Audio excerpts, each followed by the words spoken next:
لا حول ولا قوة إلا بالله العظيم. هذه سكيوة جت وشن جابها مانيش عارف، هو بس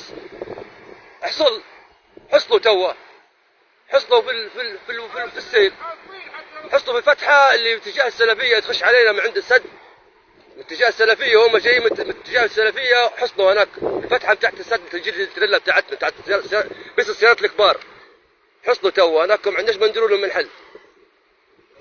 قاعدين حاصلين، قاعدين في السد، قاعدين حاصلين. ركبوا فوق السيارة، مش عندي محل، ركبوا فوق السيارة. إن شاء الله خير، إن شاء الله خير، إن شاء الله خير.